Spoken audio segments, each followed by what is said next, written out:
ce matin, on est à la fin de semaine, on est samedi. Il fait super beau. Et on va faire un petit tour à Shefford. Et c'est parti pour un petit jogging. On va faire une petite tournée et je vais répondre à un ou deux commentaires un peu plus tard. Ah ben, mais quel hasard! Regardons ça, qui c'est que je vois Thibaut. Bonjour!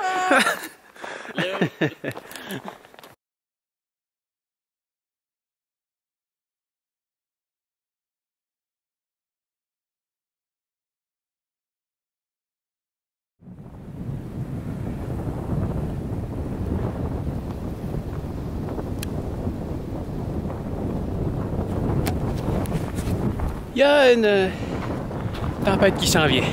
Il va pleuvoir, malheureusement.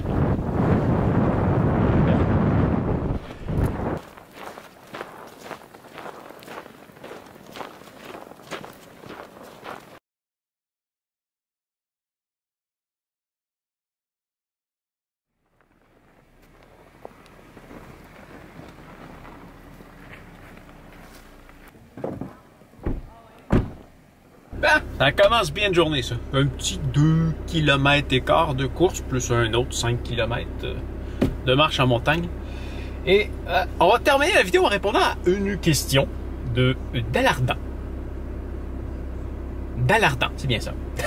Salut Pascal, j'adore avoir de tes nouvelles plus souvent. Ce concept de chaîne behind the scene m'intéresse vraiment et l'aspect moins travaillé fait différent. Dommage qu'il n'y ait pas de stabilisation électronique sur la caméra que tu utilises car elle fait vraiment de meilleures images qu'une GoPro. Mais c'est un peu étourdissant. Est-ce qu'une stabilisation physique, gimbal, serait dans tes prochains magasinages? Non.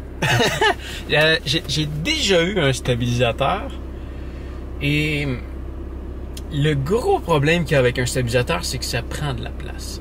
En fait, c'est que c'est un appareil de plus à traîner et c'est pas le fun. C'est pas le fun de devoir traîner un truc de plus, puis un truc de plus à batterie, donc ça prend ça prend le gimbal, ça prend le chargeur, ça prend des batteries, donc ça fait beaucoup de choses de plus à transporter.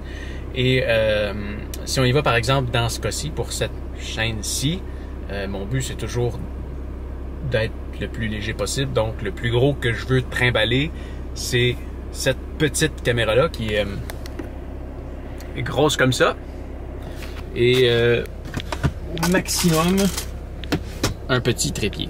Je veux que ça rentre dans ma poche. La GoPro ou la DJI Action, comme me suggère le Coyote, ça peut être très intéressant au niveau de la stabilisation. C'est vrai que ça donne une image qui est quand même beaucoup moins belle, mais dans le cas que, disons, je veux te parler en courant, je pense qu'on est mieux d'avoir une moins belle image stable qu'une très belle image comme ça. Voilà. Mais oui, c'est vraiment dommage qu'ils ne soient pas encore capables de faire une stabilisation comme ils font avec la GoPro sur des caméras comme ça. C'est vraiment dommage. Sur des plus grosses caméras, je peux comprendre parce que il y a tellement de pixels dans le capteur que ça peut devenir très compliqué comme calcul à aller corriger ça tout de suite. Mais oui. Et le Coyote, c'est vrai, la DJI Action, c'est quand même très intéressant. Mais j'ai regardé des comparatifs et je trouve que la stabilisation de la GoPro, je sais la GoPro elle vient avec des défauts, je suis habitué, ça fait longtemps que je travaille avec des GoPro, je sais que c'est pas parfait, je sais à quoi je m'attends, mais j'hésite encore. La stabilisation de la GoPro, c'est rendu qu'on peut même tourner la caméra à 365 degrés et l'horizon reste droite. C'est vraiment impressionnant ce qu'ils sont capables de faire maintenant. Je sais pas.